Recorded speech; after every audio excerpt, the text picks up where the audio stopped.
They pointed, whispered, and called her a crippled burden, certain no man would ever want her.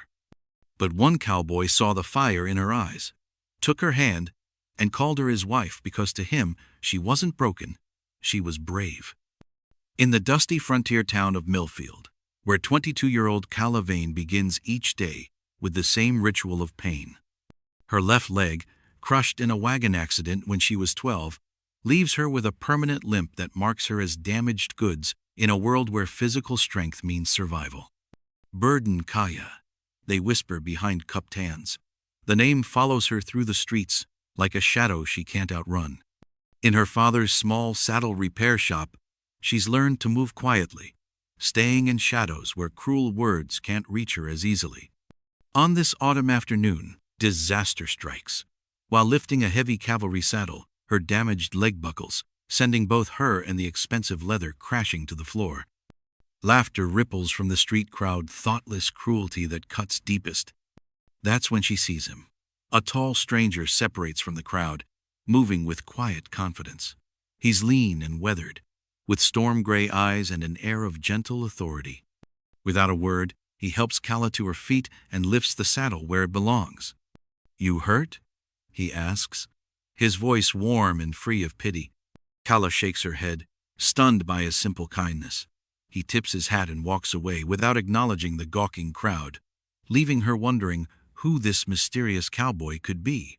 If you believe true strength can be hidden in plain sight, this story is going to change how you see everything. Cassian Holt appeared in Millfield 3 weeks ago like morning mist, sudden, quiet, and mysterious.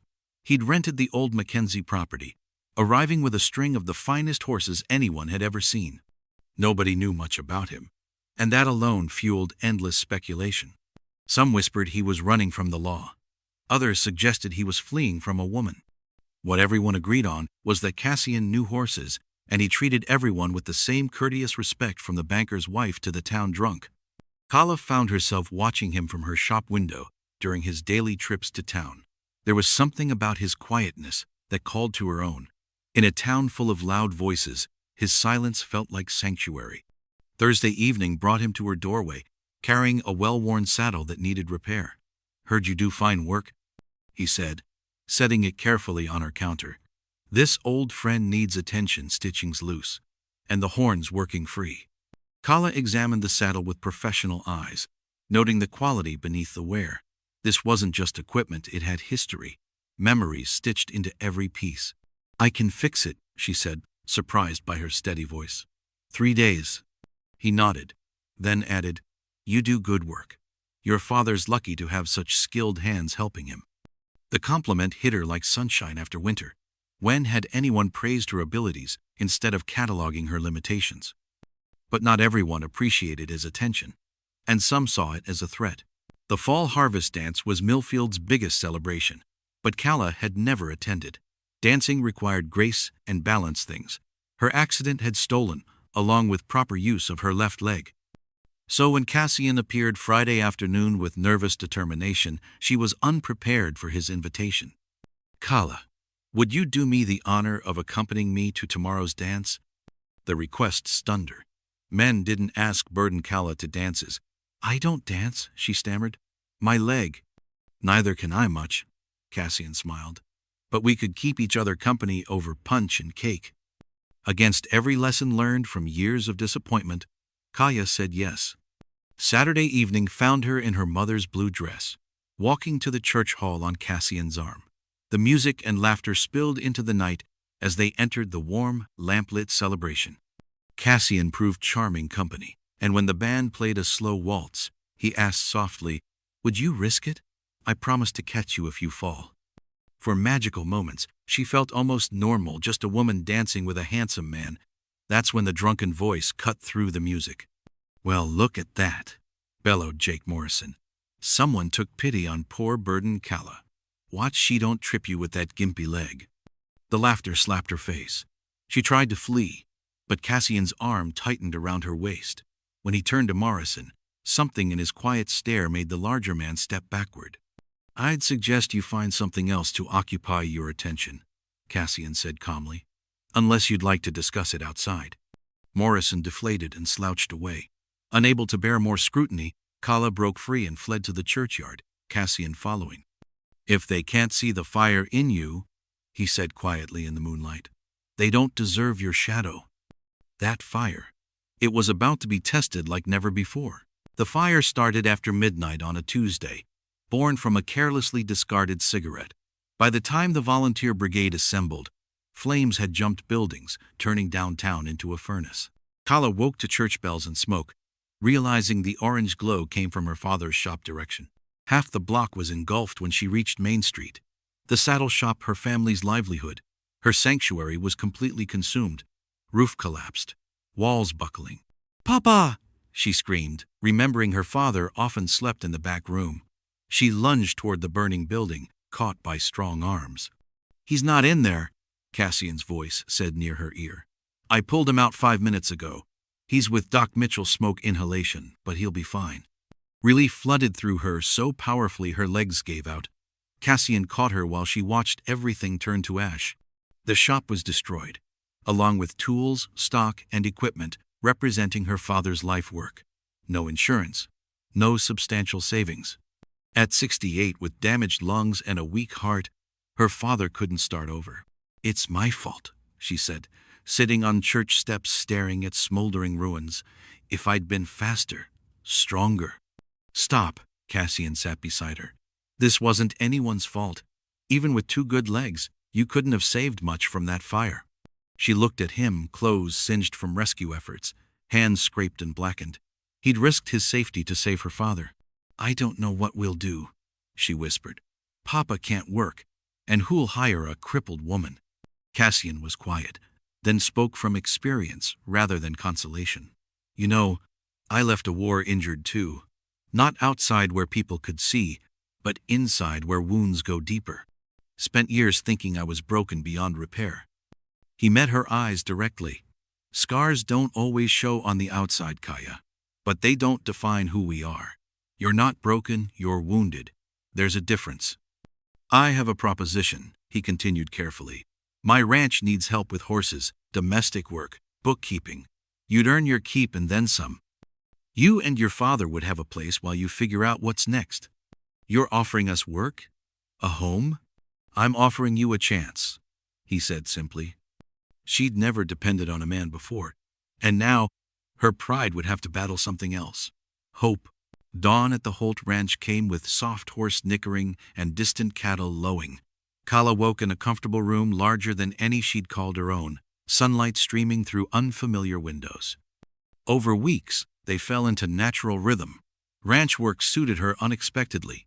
While her damaged leg made some tasks difficult, it didn't prevent meaningful contribution. She took over cooking and household management, transforming Cassian's bachelor quarters into a warm home. Most importantly, she discovered a gift with horses. Despite mobility limitations, she had intuitive understanding of skittish animals. Her gentle touch and patient demeanor worked magic with the colts Cassian trained. "You've got a gift," he told her, watching a spirited stallion calm under her hands. "Most people try to dominate horses. You speak their language, you listen." As autumn deepened into winter, their partnership evolved beyond employer-employee into true collaboration. Cassian consulted her opinion on everything, trusted her judgment, treated her as equal partner. Evenings brought fireside conversations about everything from current events to childhood memories. Cassian proved an excellent conversationalist, educated, thoughtful, with dry humor that emerged once comfortable. Slowly, they shared past pieces. Calla told about her mother's death at 16, caring for her father's declining health. Cassian spoke carefully about military years, responsibilities that drove him to ranch isolation. On a cold December evening, working by lamplight, Calla mending bridles, while Cassian updated accounts, he broke comfortable silence. "I've been thinking about giving you a share in this place, making you real partner instead of hired help. You've earned it." Calla's hands stilled. "Cassian, that's generous, but I can't." "Why not?" He looked up seriously. "You've worked harder than most men, contributed ideas, improving everything." He stood and knelt beside her chair. "I've never seen anyone move through pain like you do. Most people let hurts define them, limit what they think possible. You've turned struggles into strength, limitations into wisdom. The air seemed charged with possibility. For a moment, it seemed he might kiss her, might cross the careful line between friendship and something deeper. But sharp knocking shattered the moment like glass. They sprang apart as someone demanded attention in the night. "Expecting anyone?" Calla whispered, fear replacing building warmth. Cassian shook his head grimly, moving toward the gun rack. Nobody comes calling this late unless there's trouble. And with that knock came the past he thought he'd left behind. The man on Cassian's porch looked like trouble incarnate. Tall, lean, weathered hard from years living rough. Expensive but travel-stained clothes. Well-made scuffed boots. Most unsettling were pale blue eyes studying Cassian with predator calculation. "Well, well," the stranger said with slight Eastern accent. "Calder Mackenzie, never thought I'd track you to this godforsaken corner."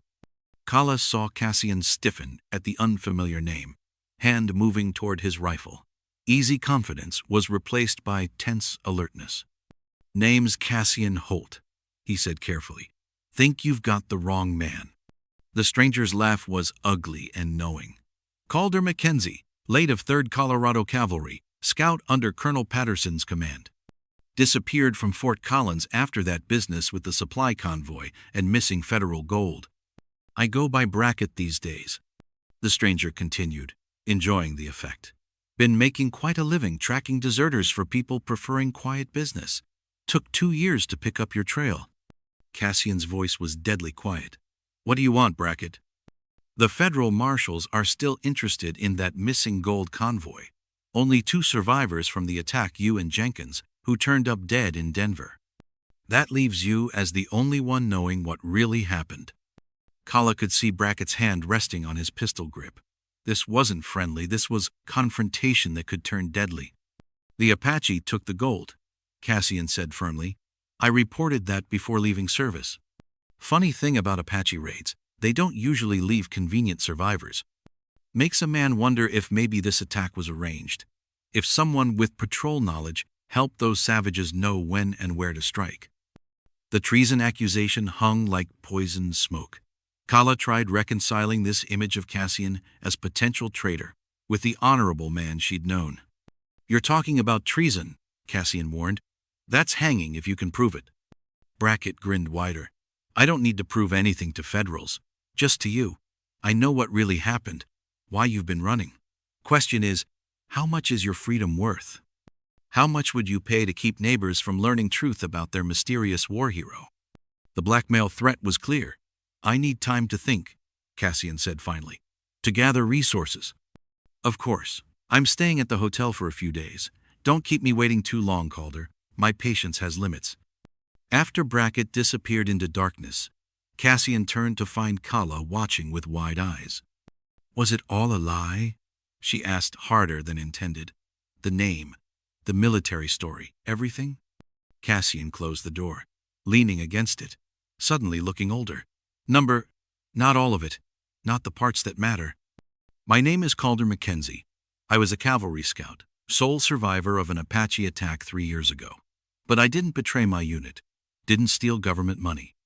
I failed to prevent an ambush that killed good men, and I've been running from that failure since."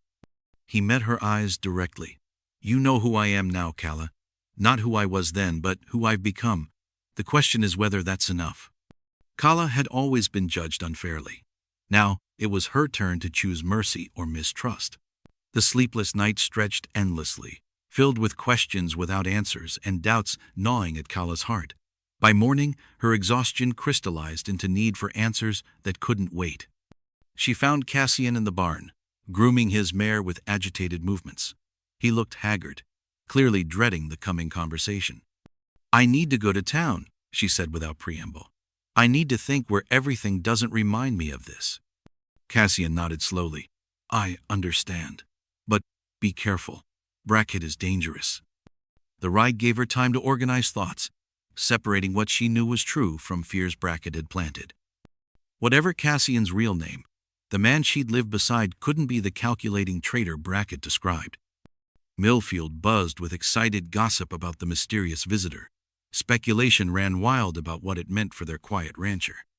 Outside the general store, Brackett found her, materializing from an alley with predator stealth. In daylight, he looked even more dangerous. "Miss Vane," he said with false courtesy, "I was hoping we'd talk. I understand you've been living at Mackenzie's ranch, helping with his business ventures."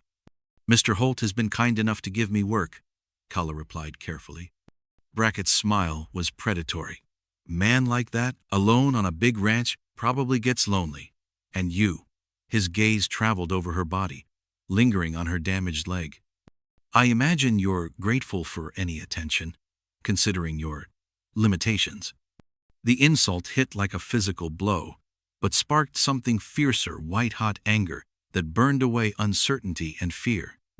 This man wanted to destroy the first good thing in her life, and now mocked her for daring to hope she deserved better. "You know what your problem is, Brackett."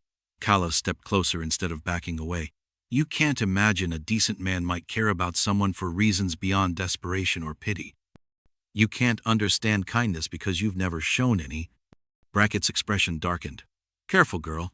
You're defending a man who's lied about everything, including his name. How do you know he's not lying about feelings too?" "Because I know him," she said firmly. "I've seen how he treats his horses, respects everyone regardless of station. I've watched him work 16-hour days building something honest. You can lie about a name, but you can't fake character for months. When the federal marshals come, and they will, we'll see how much that character is worth." Brackett sneered. Something inside Calla snapped completely. Without thinking, she drew back her fist and punched Brackett square in the nose with all her ranch-built strength. The satisfying crunch was followed by Brackett's roar of pain. Blood poured as he staggered backward, reaching for his gun. "You little bitch, you'll pay for that." But Sheriff Watson appeared, drawn by commotion. He took in the scene, bleeding Brackett, defiant Calla with scraped knuckles. "Problem here?" Watson asked mildly, hand resting on his weapon. "This woman assaulted me," Brackett declared through his broken nose.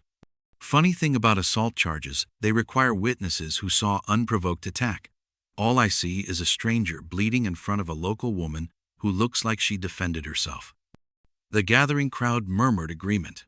Nobody seemed sympathetic to the bleeding stranger asking uncomfortable questions. Brackett's eyes burned with rage, but he was outnumbered. "This isn't over," he promised, pressing a handkerchief to his nose. Riding back to the ranch, Calla felt adrenaline fading, leaving her shaky but determined. She'd never hit anyone before, but defending Cassian had brought out fierceness she didn't know she possessed. She found Cassian in the corral, taking in her disheveled appearance and scraped knuckles with alarm. "What happened?" "I punched Brackett in the nose," she said simply. Cassian stared, then laughed, genuine amusement that transformed his face. "You punched him? Why?" "Because he insulted me, threatened you. Because he's a bully, destroying people's lives for profit." She met his eyes directly. "Because I don't care who you used to be. I know who you are now."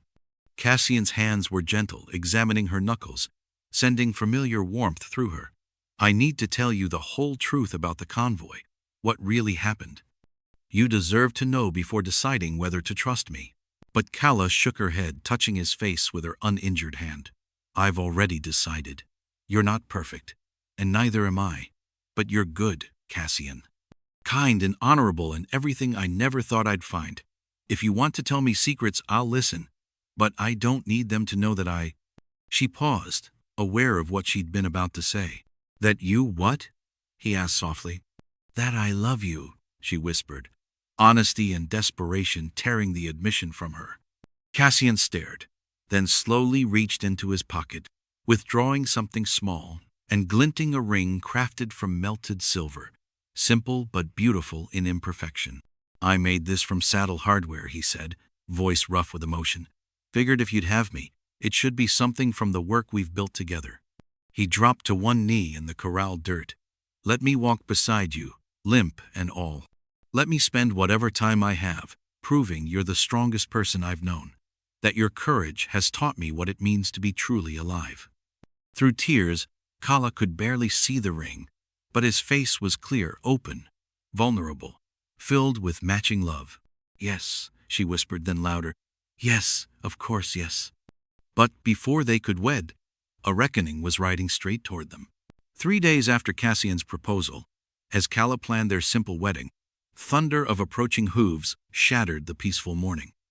This wasn't a single rider, this was a group moving fast and hard, riding with violent purpose. Calla dropped wet laundry and limped quickly toward the house, counting at least 6 riders cresting the hill. Even from distance, she could see they were heavily armed, bristling with weapons like a military patrol. At their head rode Brackett, face still bearing purple bruises but radiating triumphant malice. The men with him had the hard look of professional killers, mercenaries hired for jobs requiring more violence than conscience. "Cassian," Calla called, "we have company." He emerged at a run, took one look at approaching riders, and his face went granite hard with soldier preparation. This wasn't just Brackett returning for threats, this was a war party come to settle accounts with blood. "Get inside," Cassian ordered with combat authority. "Bar the door, get the rifle, don't come out regardless of what you hear." But Calla shook her head, surprising them both with firm refusal. "Number, I'm not hiding. While they try to kill you, you've stood up for me now. It's my turn." "Calla, these are killers. I can't protect you and fight them." "Then don't protect me," she said simply. "Trust me to protect myself. Trust me to protect you." Cassian stared as if seeing her clearly for the first time.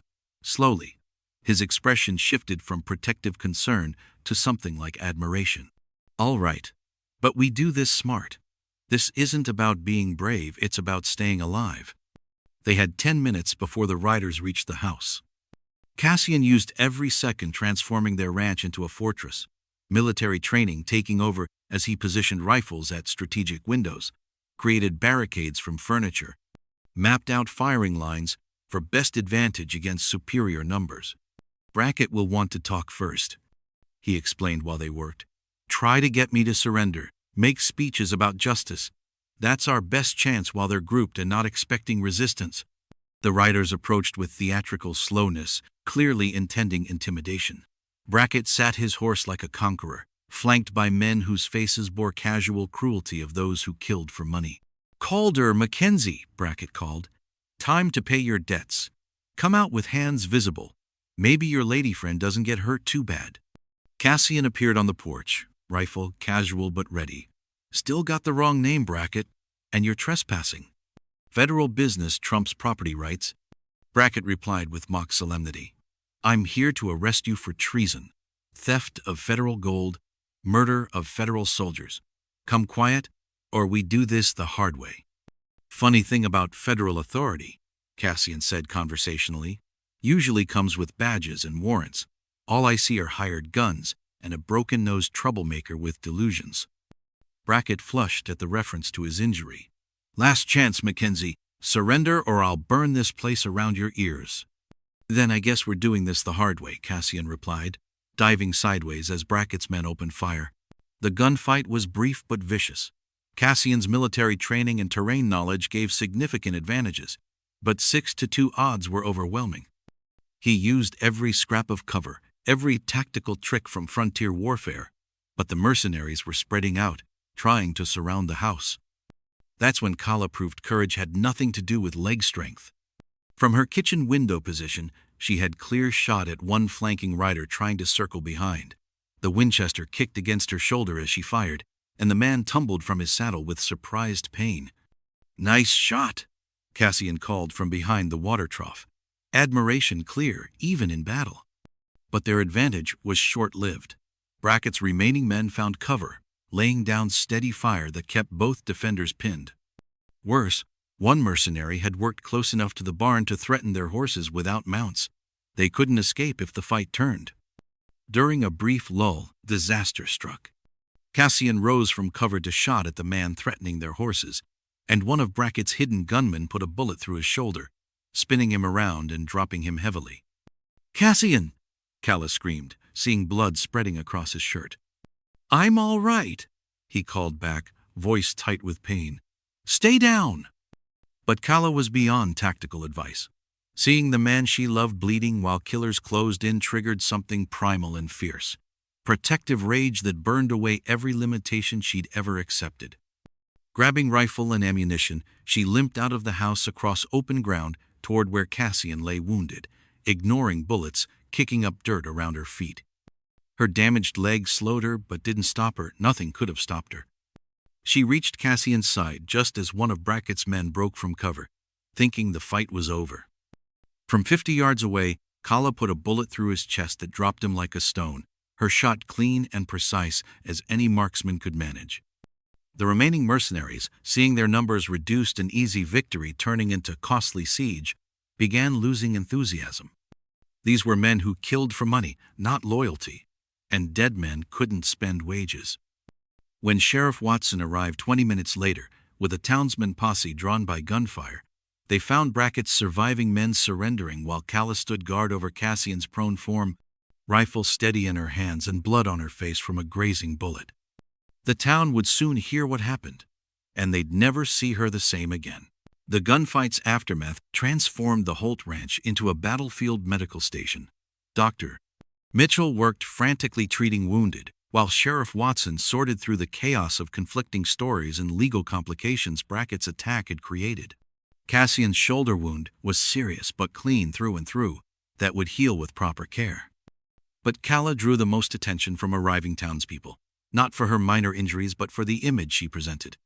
Standing in the yard with smoking rifle, dress torn and blood-stained, dark hair wild from fighting, she looked nothing like the timid woman they thought they knew. This was a warrior defending her home, fierce and uncompromising. With steel in her spine nobody had suspected. "Sweet mother of pearl," whispered Tom Henderson. "Is that really Burden Calla? She looks like she could take on the devil and win." The whispers following her through the crowd were different now, not cruel mockery but something approaching awe. Word spread quickly about how she'd charged across open ground under fire, how her rifle work had dropped an attacker from impossible distance, how she'd stood guard like a she-wolf protecting her mate. Sheriff Watson's investigation revealed Brackett's full criminal enterprise. The man claiming federal authority was a wanted fugitive himself, using stolen credentials to hunt other men with prices on their heads. His mercenaries were common outlaws, and their ranch attack constituted assault, attempted murder, and multiple felonies. More importantly for Cassian's peace of mind, Watson's telegrams to Denver confirmed what he'd been trying to tell people, that Calder Mackenzie had been officially cleared of wrongdoing in the gold convoy attack. The real traitor had been identified and executed months ago, his confession vindicating the man who'd been running from a crime he'd never committed. "Seems you've been living under an assumed name for no reason," Watson told Cassian as doctor. Mitchell finished bandaging. Federal government's got no interest except offering official apology for the misunderstanding. Legal vindication was important, but for Calla, it was secondary to the transformation in her community's eyes. As battle news spread through Millfield, people arrived not to gawk, but to pay respects to a woman who'd proven herself decisively. Mary Henderson, who'd always treated Calla with condescending pity, arrived with food and genuine admiration. "My dear, I had no idea you possessed such capabilities. Tom says you outshot men half your age." Even more meaningful was Dr. Mitchell's wife Sarah, who brought medical supplies and stayed to help with Cassian's care. "What you did today," she said quietly while changing bandages. "Defending your home, protecting the man you love that takes courage most people never find. You should be proud." The most significant change was in how Calla saw herself. The frightened, ashamed woman who'd believed she was nothing but a burden had been replaced by someone understanding her own worth, strength, and capacity for fierce protective love. "No regrets?" Cassian asked that evening as they sat together on the porch, his arm in a sling but eyes clear. "About the fighting? The shooting?" Calla considered seriously. She'd taken a man's life, ended someone's existence with her own hands. It wasn't something to celebrate, but neither was it something to regret when done protecting innocent life. "No regrets," she said firmly. "I did what needed doing to keep us safe. That's what families do." The wedding a week later was different from anything they'd originally planned. Instead of small, private ceremony, half the town turned out to witness the union of the war hero and the woman who'd proven herself a warrior. Reverend Morrison, who'd initially harbored doubts about Cassian's mysterious past, spoke eloquently about second chances and love's transformative power. "We gather today," he said, "to celebrate not just a marriage, but testament to truth that our greatest strengths often emerge from our deepest struggles." As they exchanged vows in the little church where Calla had once been mocked, she felt the weight of every cruel word, every pitying look, every burdened comment falling away like chains finally broken. "They called you broken," Cassian said, his voice carrying clearly through the packed church as he spoke personal vows. "But I saw the fire, and you burned away every lie they ever told about what you were worth." When they rode away from the church afterward, Calla sitting proudly beside her husband, she was still the woman who walked with a limp, who would always carry physical reminders of childhood trauma. But she was also the woman who'd stood her ground against armed killers, who'd proven courage had nothing to do with perfect legs or unmarked skin. The townspeople lining the street no longer saw burdened Calla, the crippled girl sold for grain. They saw Mrs. Cassian Holt, the woman who'd fought for her home and won, who'd found love despite every obstacle, who'd transformed from victim to victor through sheer will and the healing power of being truly seen and valued. As their wagon rolled toward the ranch that was now officially their shared home, Calla realized the greatest victory wasn't proving the townspeople wrong about her limitations, it was proving herself right about her own hidden strengths. She was still limping, but she no longer bowed. If you thought these were crazy, you won't want to miss what happens in this next video.